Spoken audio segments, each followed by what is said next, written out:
ಸ್ನೇಹಿತರೆ, ಗೃಹಲಕ್ಷ್ಮಿ ಯೋಜನೆಯಲ್ಲಿ ಮುಖ್ಯವಾದಂತಹ ಬದಲಾವಣೆಯನ್ನ ಸರ್ಕಾರ ತಂದಿದ್ದಾರೆ. ಗೃಹಲಕ್ಷ್ಮಿ ಯೋಜನೆಯ ಒಂದು ಬಿಗ್ ಅಪ್ಡೇಟ್ ಅಂತಾನೆ ಹೇಳ್ಬೋದು. ಸರ್ಕಾರ ಕೋಟ್ಯಾಂತರ ರೂಪಾಯಿ ಹಣವನ್ನ, ಗೃಹಲಕ್ಷ್ಮಿ ಯೋಜನೆಯ ಹಣವನ್ನ ಮಹಿಳೆಯರ ಖಾತೆಯಿಂದ ವಾಪಸ್ಸನ್ನ ತಗೊಳ್ತಾ ಇದ್ದಾರೆ. ಅಂದ್ರೆ ಸರ್ಕಾರದ ಅಕೌಂಟ್ಗೆ ಮಹಿಳೆಯರ ಖಾತೆಯಿಂದ ವಾಪಸ್ ಆಗಿದಂತಹ ಅಮೌಂಟ್ ಅನ್ನ ಈಗ ವಾಪಸ್ಸನ್ನ ತಗೊಳ್ತಾ ಇದ್ದಾರೆ. ಅದು 1-2 ಕಂತಲ್ಲ. ಸೊ ಸುಮಾರು 10-15 ಕಂತು. ಸೊ ಈ ರೀತಿಯಾಗಿ ಹಣವನ್ನ ವಾಪಸ್ ತಗೊಳ್ತಾ ಇದ್ದಾರೆ. ಸೊ ಯಾಕೆ ಮತ್ತೆ ಎಂತವರ ಹಣವನ್ನ ಇಲ್ಲಿ ವಾಪಸ್ ತಗೊಳ್ತಾ ಇದ್ದಾರೆ ಅದ್ರ ಬಗ್ಗೆ ನಿಮ್ಗೆ ತಿಳಿಸ್ಕೊಡ್ತೀನಿ. ಸೊ ನಿಮ್ಗೂ ಕೂಡ ಈ ರೀತಿ ಆಗುತ್ತಾ ಇಲ್ವಾ? ಸೊ ಹಣವನ್ನ ಯಾಕೆ ಸರ್ಕಾರ ವಾಪಸ್ ತಗೊಳ್ತಾ ಇದೆ? ಇಲ್ಲಿ ಲಕ್ಷ್ಮಿ ಹೆಬ್ಬಾಳ್ಕರ್ ಅವರು ಒಂದು ತುಂಬಾ ಮುಖ್ಯವಾಗಿರುವಂತಹ ಒಂದು ಅಪ್ಡೇಟ್ ಅನ್ನ ಕೊಟ್ಟಿದ್ದಾರೆ. ಅದು ಏನು ಅಂತಾನೂ ಕೂಡ ನಿಮ್ಗೆ ತಿಳಿಸ್ಕೊಡ್ತೀನಿ.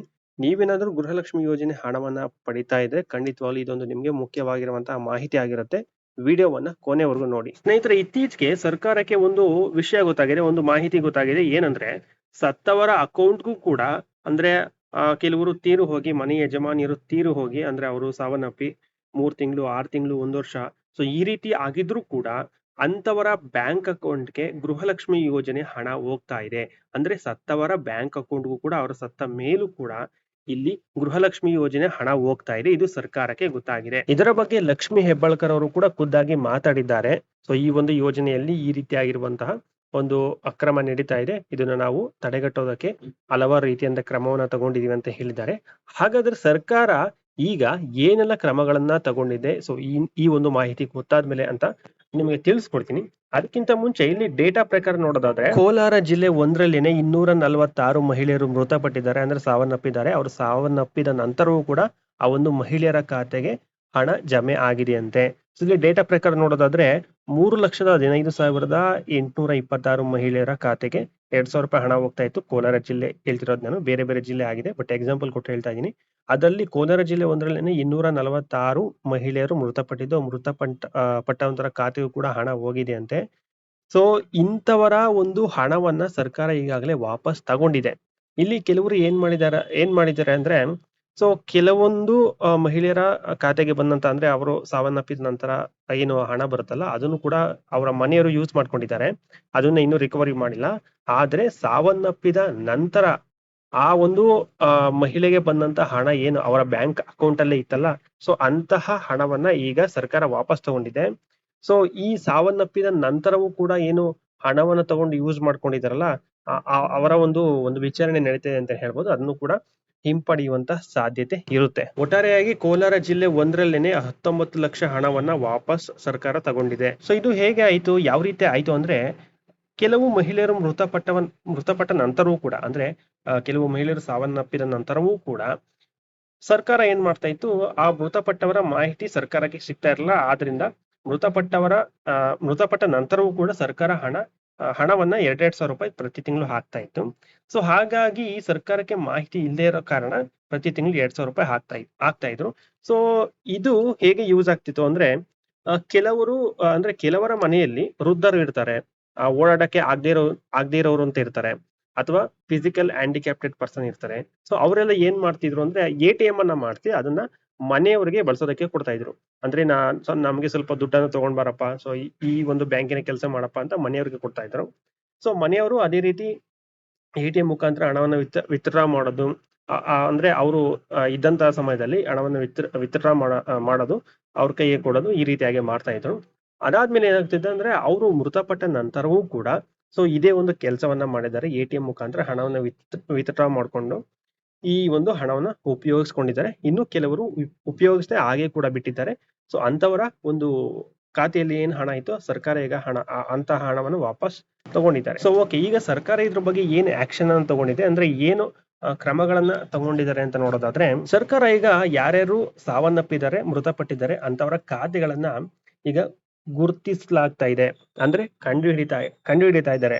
ಸೊ ಬ್ಯಾಂಕ್ಗಳ ಮೂಲಕ ಹಣವನ್ನ ವಾಪಸ್ ಪಡಿತಾ ಇದ್ದಾರೆ. ಯಾರ್ಯಾರೆಲ್ಲ ಮೃತಪಟ್ಟಿದ್ರು, ಸೊ ಅವ್ರಿಗೆ ಎಷ್ಟು ತಿಂಗಳ ಹಣ ಹೋಗಿದೆ, ಮೃತರಾದ್ಮೇಲೆ ಅಂದ್ರೆ ಸಾವನ್ನಪ್ಪಿದ ಮೇಲೆ ಎಷ್ಟು ತಿಂಗಳ ಹಣ ಹೋಗಿದೆ, ಅಂತಹ ಹಣವನ್ನ ಈಗ ಆಲ್ರೆಡಿ ಹಣವನ್ನ ವಾಪಸ್ ಪಡಿತಾ ಇದ್ದಾರೆ. ಇದನ್ನ ತಡೆಯೋಕೆ ಸರ್ಕಾರ ಒಂದು ಹೊಸ ಸಿಸ್ಟಮ್ ಅನ್ನೇ ತಗೊಂಡ್ ಬಂದಿದ್ದಾರೆ. ಏನಂದ್ರೆ, ಈ ಜನ್ಮ ಪೋರ್ಟಲ್ ಮುಖಾಂತರ ಮರಣ ಮಾಹಿತಿಯನ್ನ ಟ್ರ್ಯಾಕ್ ಮಾಡ್ತಾ ಇದ್ದಾರೆ. ಸೊ ಈ ಜನ್ಮ ಪೋರ್ಟಲ್ ಮುಖಾಂತರ ಮರಣ ಮಾಹಿತಿಯನ್ನ ಟ್ರ್ಯಾಕ್ ಮಾಡ್ತಾ ಇದ್ದಾರೆ.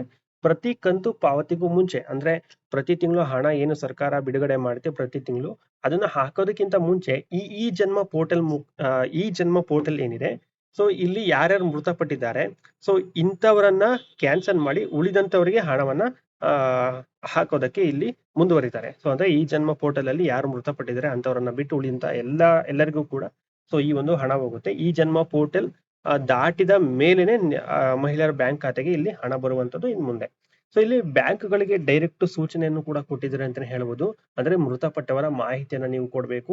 ಸೊ ಯಾರ್ದು ಹಣ ಹಾಗೆ ಉಳ್ಕೊಂಡಿದೆ, ಸೊ ಅವ್ರಿಗೆ ವೆರಿಫಿಕೇಶನ್ ಮಾಡಿ ಮೃತಪಟ್ಟಿದ್ದಾರೆ ಇಲ್ವಾ ಅಂತ ನೀವು ನಮ್ಗೆ ತಿಳಿಸ್ಬೇಕು ಅಂತ ಸರ್ಕಾರ ಬ್ಯಾಂಕ್ಗಳಿಗೆ ಒಂದು ಸೂಚನೆಯನ್ನು ಕೂಡ ಕೊಟ್ಟಿದ್ದಾರೆ. ಸೊ ಒಟ್ಟಾರೆಯಾಗಿ ಯಾರೆಲ್ಲ ಮೃತಪಟ್ಟಿದ್ದಾರೆ, ಸೊ ಅಂತವರ ಒಂದು ಗುರುತಿಸೋದಕ್ಕೆ ಎಲ್ಲಾ ರೀತಿಯ ಕ್ರಮವನ್ನು ಕೈಗೊಳ್ತಾ ಇದ್ದಾರೆ.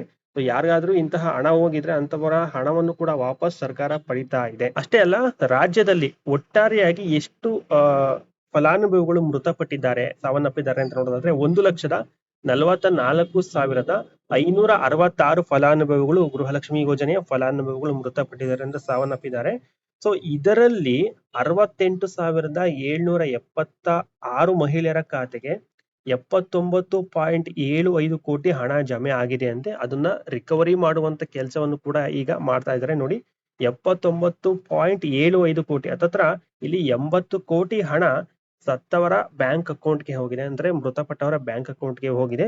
ಇದು ಸರ್ಕಾರಕ್ಕೆ ಒಂದು ದೊಡ್ಡ ಒಂದು ಫೇಲ್ಯೂರ್ ಅಂತಾನೆ ಹೇಳ್ಬೋದು. ಯಾಕಂದ್ರೆ ಇಲ್ಲಿ ಮೃತಪಟ್ಟಂತವರ ಖಾತೆಗೂ ಕೂಡ ಹಣ ಹೋಗ್ತಾ ಇದೆ. ಇದು ಸರ್ಕಾರಕ್ಕೆ ನಿಧಾನವಾಗಿ ಗೊತ್ತಾಗಿದೆ ಅಂತ ಹೇಳ್ಬೋದು. ಸೊ ಈಗ ಸರ್ಕಾರ ಎಲ್ಲಾ ರೀತಿಯಂತ ಹಣವನ್ನ ರಿಕವರಿ ಮಾಡೋದಕ್ಕೆ ಎಲ್ಲಾ ರೀತಿಯಂತ ಕ್ರಮವನ್ನ ಆಕ್ಷನ್ ಅನ್ನು ತಗೊಳ್ತಾ ಇದ್ದಾರೆ. ಒಂದ್ ವೇಳೆ ನೀವೇನಾದ್ರೂ ಈ ರೀತಿಯಾಗಿರುವಂತಹ ಘಟನೆ ನಿಮ್ಮ ಸುತ್ತಮುತ್ತ ನಡೆದಿದ್ರೆ ತಿಳಿಸಿ, ಹೆಸರು ಬೇಡ, ಜಸ್ಟ್ ತಿಳಿಸಿ ಅಷ್ಟೇ. ಒಂದ್ ವೇಳೆ ಏನಾದ್ರೂ ನಿಮ್ಮ ಸುತ್ತಮುತ್ತ ಇದೇ ರೀತಿ ಆಗಿದ್ರೆ ಅಥವಾ ನಿಮ್ಮ ಕುಟುಂಬದಲ್ಲೇ ಆಗಿದ್ರೆ ಏನ್ ಮಾಡ್ಬೇಕು, ಇದಕ್ಕೆ ಪರಿಹಾರ ಏನು ಅಂತ ನೋಡೋದಾದ್ರೆ ಇದು ತುಂಬಾ ಮುಖ್ಯವಾದಂತಹ ವಿಷಯ. ಆದಷ್ಟು ಸುತ್ತಮುತ್ತ ಇರೋರಿಗೆ ತಿಳಿಸಿ ಮತ್ತೆ ವಿಡಿಯೋವನ್ನ ಶೇರ್ ಮಾಡಿ. ಸೊ ಓಕೆನಾ, ಏನ್ ಮಾಡಬಹುದು ಅಂದ್ರೆ ಇಲ್ಲಿ ಮನೆ ಯಜಮಾನಿ ಮೃತಪಟ್ಟಿರೋದನ್ನ ನೀವು ಮಹಿಳಾ ಮತ್ತು ಮಕ್ಕಳ ಅಭಿವೃದ್ಧಿ ಇಲಾಖೆಗೆ ತಿಳಿಸಿ, ಅಥವಾ ನಿಮ್ಮ ಊರಿನಲ್ಲಿ ಅಂಗನವಾಡಿ ಕಾರ್ಯಕರ್ತರು ಇರ್ತಾರೆ ಅವರಿಗೆ ತಿಳಿಸಿ.